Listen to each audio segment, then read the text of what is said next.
মরিয়ম বেগম নীরব শ্রোতা হলেন। কেন জানি ছেলের এই ইচ্ছাটা তিনি মেনে নিতে পারছেন না।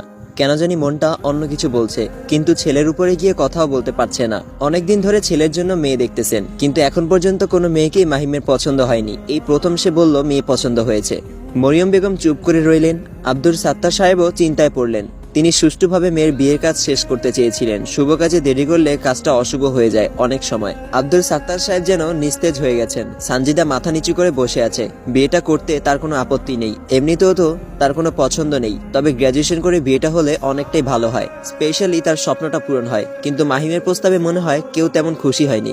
রুমটা কেন জানি নীরব হয়ে গেছে, কারো মুখেই কোনো কথা নেই। মাহিম বলল, আম্মু মন খারাপ করছো কেন? বললাম তো তোমরা আয়োজন করো। মরিয়ম বেগমের কিছু বলতে ইচ্ছা করছে না। তিনি নিজের হাত থেকে একজোড়া চুড়ি বের করে সানজিদার হাতে পরিয়ে দিলেন। সানজিদার কপালে চুমু খেলেন। এই মেয়েটাকে অসম্ভব রকমের ভালো লেগেছে মরিয়ম বেগমের। এই মেয়েকে ছেলে পছন্দ না করলেও তিনি এখানেই ছেলের বিয়ে ঠিক করতেন। সানজিদা পুতুলের মতো বসে আছে, একবারও মাথা উপরে তুলছে না সে। মরিয়ম বেগম ছেলের হাতে রিংটা দিয়ে বললেন, এই রিংটা পরিয়ে দে বৌমাকে। 7টা পাথরের একটা ডায়মন্ড রিং, খুবই সুন্দর রিংটা। মাহিম রিংটা হাতে নিয়ে সানজিদার কাছে এগিয়ে গেল। একটু আগে সে সানজিদার সাথে কথা বলছে, তখন কত সহজ লাগছিল। 2 মিনিটের পরিচয়ে একটু ফানও করেছিল, কিন্তু এখন কেমন যেন লাগছে। তার বুকের ভেতরে ধুকধুক করছে, হার্টবিট দ্রুত চলছে। সানজিদা দাঁড়িয়ে থেকে এক হাত দিয়ে আরেক হাত কচলাচ্ছে, মুখটা নিচের দিকে। মাহিম সানজিদার সামনে দাঁড়ালে সানজিদা মুখ তুলে মাহিমকে দেখে। মাহিম নিজের বাম হাতটা সানজিদার দিকে এগিয়ে দিলে সানজিদা বাধ্য হয়ে নিজের হাত এগিয়ে দেয়। সবাই দুজনকে দেখছে। মাহিম সানজিদার বাম হাতে রিংটা পরিয়ে দেয়। সানজিদা বারবার রিংটা দেখছে। আজকের পর থেকে তাকে আর কারো সামনে সেজে উপস্থিত হতে হবে না। আজকের পর থেকে সে সম্পূর্ণ অন্য কারোর। সানজিদার খুবই কান্না করতে ইচ্ছে করছে।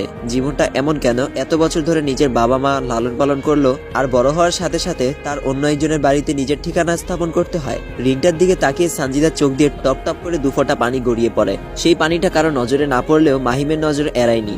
মাহিমের খুবই খারাপ লাগলো বিষয়টা। সে নিজে নিজে অনুশোচনা করতে লাগলো, সে কি কারো মনে বেশি আঘাত দিয়ে ফেলেছে? তার কি উচিত ছিল সানজিদার স্বপ্ন পূরণের জন্য বিয়েটা ভেঙে দেওয়া? আচ্ছা, বিয়েটা ভেঙে দিলেও কি এমন হতো যে তার স্বপ্ন পূরণ না হওয়া পর্যন্ত বিয়ে নিয়ে আর কোনো কথা হতো না? নাকি অন্য কারোর সাথে আবার বিয়ের কথা হতো? মাহিমের খুবই খারাপ লাগছিল। মাহিম বারবার সানজিদার দিকে তাকাচ্ছিল। সানজিদা মাথা নিচু করেই আছে। নিজের বাসায় এসেও মাহিমের কিছু ভালো লাগছিল না। বারবার সানজিদার কথা মনে পড়ছিল। সানজিদাকে খুবই মিস করছিল সে।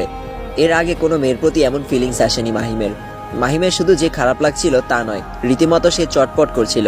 মাহিম ব্যালকনিতে দাঁড়িয়ে আছে। এমন সময় মাহিমের ছোট বোন তন্নি মাহিমের পাশে এসে দাঁড়িয়ে বলে, ভাইয়া তোর কি হয়েছে বলতো? মাহিম প্রায় চমকে ওঠে তন্নির কথায়। মাহিম পেছন ফিরে তন্নিকে দেখে বলে, কেন, আমার কিছু হয়নি তো। তন্নি বলল, তাহলে ভাবিদের বাসা থেকে আসার পর থেকে তোকে কেমন অস্থির লাগছে কেন? বল কি হয়েছে? মাহিম বলল, তেমন কিছু না। মাহিম ব্যালকনির রেলিং ধরে বাহিরের দিকে তাকায়। তন্নি বলে, ভাবির সাথে কথা বলবি? মাহিম অবাক হয়ে তন্নির দিকে তাকিয়ে থাকে। তন্নি বলে, ফোনে কথা বলতে পারিস, ভালো লাগবে। আমি বুঝতে পেরেছি তুই ভাবিকে নিয়ে টেনশন করছিস। তন্নি একটা ছোট্ট কাগজে সানজিদার ফোন নাম্বারটা লিখে মাহিমের হাতে ধরিয়ে দেয়। মাহিম কাগজটা হাতে নিয়ে অবাক হয়ে কাগজটার দিকে চেয়ে থাকে। তন্নি বলে, কি এবার মন শান্ত হবে তো? মাহিম বলল, তুই সানজিদার নাম্বার কোথায় পেলি? তন্নি বলল, আসার সময় নিয়ে এসেছি। আমি জানতাম তোর এটা কাজে লাগবে। তুই আসলে একটা গর্ধব। তোদের আলাদা কথা বলতে দিল, আর তুই 2 মিনিট কথা বলেই চলে আসলি, নাম্বারটাও নিতে পারলি না। মাহিম তন্নির কথায় অবাক হচ্ছিল। তার এই ছোট্ট বোনটি তার থেকে কম হলেও 12 থেকে 13 বছরের ছোট, অথচ কথাগুলো শুনে মনে হচ্ছে তার থেকে অনেক দিনের বড়। মাহিম ব্যালকনিতে থাকা চেয়ারে বসতে বসতে বলল, তোর দেখি বিয়ের বয়স হয়ে গেছে। আমি এখন মনে হয় বেশি বিজি হয়ে গেছি, অন্যদিকের খেয়াল ঠিক মতো রাখতে পারছি না। চিন্তা করিস না, আমারটা হয়ে গেলে তোরটাও কমপ্লিট করে ফেলবো। মাহিমের কথা শুনে তন্নি কোমরের 2 হাত ধরে বলে, ভাইয়া, উপকারী যে ঘাড়ে লাথি, এটা আজ প্রমাণ পেলাম। তোর সাথে কথা বলবো না আর। তন্নি নাক ফুলিয়ে মাহিমের রুম থেকে বের হয়ে যায়। মাহিম একা একাই হাসতে থাকে। সত্যিই তার সানজিদার কাছ থেকে ফোন নাম্বারটা নেওয়ার দরকার ছিল, কিন্তু এই জিনিসটা তখন মাথায় আসেনি। মাহিম নিজের ট্রাউজারের পকেট থেকে ফোনটা বের করে সানজিদার নাম্বারটা ডায়াল করে। কিন্তু কি বলবে কল করে? এখন কল করলে সানজিদা আবার কিছু মনে করবে না তো? কিছু এলোমেলো কথা এসে চুল এলোমেলো করে দেয় মাহিমের। মাহিম কয়েকবার কল দিতে গিয়েই দেয় না, আবার না করেও থাকতে পারছে না। কেন জানি মন বলছে একবার কল করে সানজিদার সাথে কথা বলতে। এ কেমন বাঁধন! কয়েকটা মিনিটের পরিচয়ে মনে দাগ কেটে গেল। বলা যায় মেয়েটার মাঝে অসম্ভব একটা মায়া আছে, যা সহজে এড়ানো সম্ভব না। এবার মাহিম সাহস করে সানজিদাকে কল করেই ফেলে। রিং বেজেই যাচ্ছে, কিন্তু রিসিভ হচ্ছে না। মাহিম সানজিদাকে 7-8 বার কল করে, কিন্তু কোনো রেসপন্স নেই।